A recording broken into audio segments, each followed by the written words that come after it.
Program Studi Pendidikan Guru Pendidikan Anak Usia Dini Universitas Sriwijaya.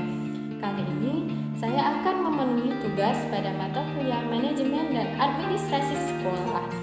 Baiklah, pada video ini saya akan memberikan tips-tips dalam menyusun administrasi standar proses yang baik. Sebelum membahas lebih lanjut, kita harus mengetahui apa sih administrasi sekolah itu. Jadi, administrasi sekolah adalah suatu proses keseluruhan kegiatan yang berupa merencanakan, mengurus, melaksanakan, dan mengendalikan semua urusan sekolah untuk mencapai tujuan pendidikan dan pengajaran yang ada di sekolah.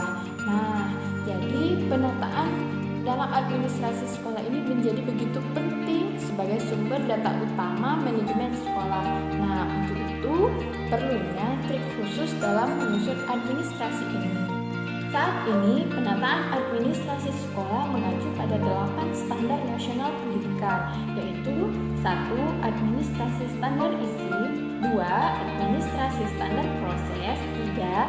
Administrasi standar kompetensi kelulusan, 4. Administrasi standar PTK, 5. Administrasi standar sarana dan prasarana, 6. Administrasi standar pengelolaan, 7. Administrasi standar pembiayaan, dan 8. Administrasi standar penilaian. Nah, jadi ada 8 ya administrasi standar dalam penataan sekolah. Pada kali ini, saya akan memilih salah satu administrasi standar, yaitu administrasi standar proses.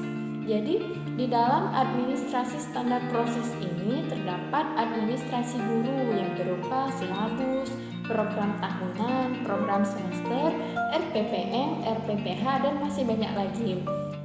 Kali ini saya akan memberikan tips-tips dalam menyusun program semester RPPM, RPPH yang baik.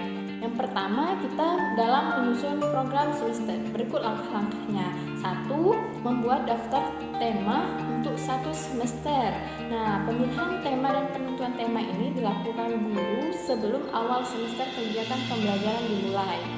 Yang kedua, mengembangkan tema menjadi subtema dan sub-subtema.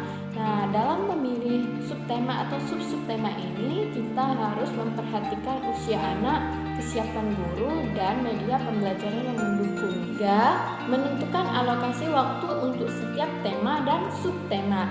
Dalam menentukan alokasi waktu ini, kita harus menyesuaikan dengan minat anak, keluasan, kedalaman anak dalam menguasai materi, dan melihat sumber belajar atau media yang telah ditetapkan. Yang keempat, menentukan kompetensi dasar atau yang sering kita sebut dengan KD.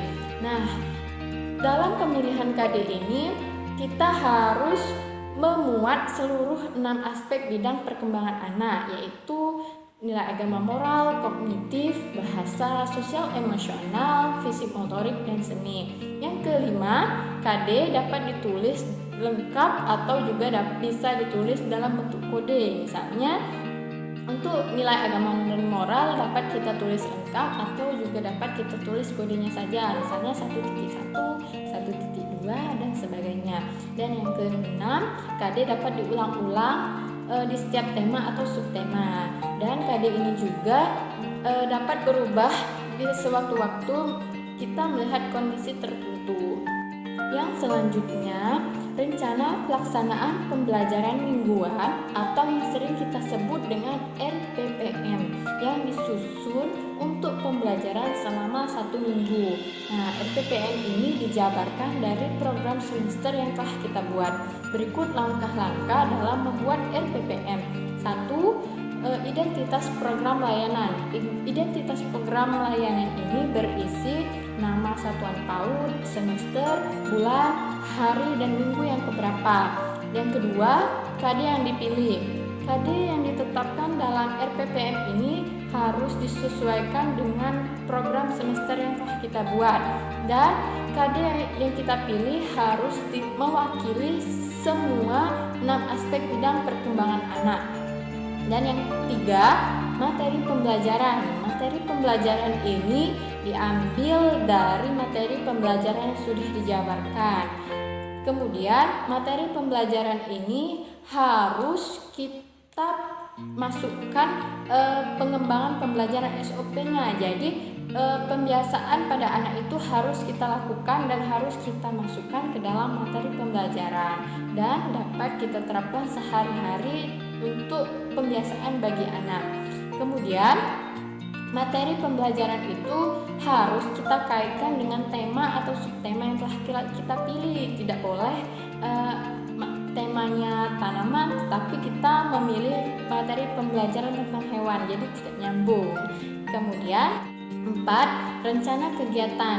Rencana kegiatan ini harus berisi beberapa rencana kegiatan yang harus diikuti oleh anak, serta rencana kegiatan ini harus menarik. Kemudian rencana kegiatan untuk 1 minggu itu harus bervariasi sehingga anak tidak menjadi bosan dalam belajar. Kemudian pada rencana kegiatan ini kita harus menyiapkan 4 rencana kegiatan setiap harinya, serta 4 kegiatan itu harus berbeda-beda sehingga anak tidak menjadi bosan dan anak memiliki kemampuan pembelajaran dan pengalaman pembelajaran yang beragam. Puncak tema. Jadi untuk menunjukkan kebermaknaan pelaksanaan pembelajaran tematik, di setiap akhir tema kita harus mengadakan puncak tema. Misalnya untuk tema hewan kita bisa memilih berkunjung ke kebun binatang atau lain-lainnya. Terakhir, tips dalam menyusun RPPH atau rencana pelaksanaan pembelajaran harian. RPPH ini merupakan acuan kita dalam mengajar format pembelajaran dalam 1 hari.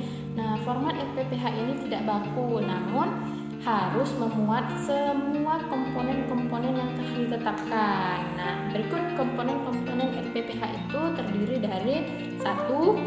Identitas program. Identitas program ini berisi nama satuan PAUD yang membuat RPPH tersebut. Misal kemudian semester, bulan, hari dan minggu keberapa, serta tema, subtema yang dilakukan pada hari itu. Yang kedua, materi. Nah, materi ini diambil dari RPPM yang telah kita jabarkan. Yang materi ini harus sejalan dan dituliskan dengan sesuai tujuan yang akan kita capai. 3. Alat dan bahan. Alat bahan ini digunakan pada hari itu dan alat dan bahan ini ditata untuk menarik minat anak untuk belajar. Kegiatan pembelajaran. Pada kegiatan pembelajaran ini ada kegiatan pembukaan, kegiatan inti, dan kegiatan penutup. Pada kegiatan pembukaan itu berisi salam, mengenalkan materi, mengenalkan tema-tema yang akan dipelajari pada hari itu. Nah, kemudian pada kegiatan pembukaan ini berisi kegiatan-kegiatan pembiasaan. Misalnya kita membiasakan anak untuk berdoa, membaca surat-surat pendek. Pada kegiatan inti ini kita memberikan kesempatan kepada anak untuk bereksplorasi dan membangun pengalaman permainan yang bermakna. Jadi di kegiatan penutup, pada kegiatan penutup ini kita mengulangi kembali apa yang telah kita lakukan pada hari itu. Kemudian yang ketujuh, RPPH ini berisi rencana penilaian. Nah, di rencana penilaian ini memuat indikator perkembangan anak dan teknik dalam pengumpulan data yang akan digunakan. Nah, jadi perlu dalam RPPH ini perlu adanya rencana penilaian sehingga kita dapat melihat batas mana tingkat perkembangan anak dan materi apa yang belum dikuasai anak, serta kita dapat menilai, dari situlah kita dapat menilai tingkat perkembangan anak. Nah, jadi itulah beberapa tips dalam menyusun program semester, rencana pembelajaran mingguan atau RPPM, kemudian rencana pelaksanaan pembelajaran harian atau RPPH. Nah, semoga tips-tips itu memberikan manfaat bagi kita semua. Terima kasih. Wassalamualaikum warahmatullahi wabarakatuh.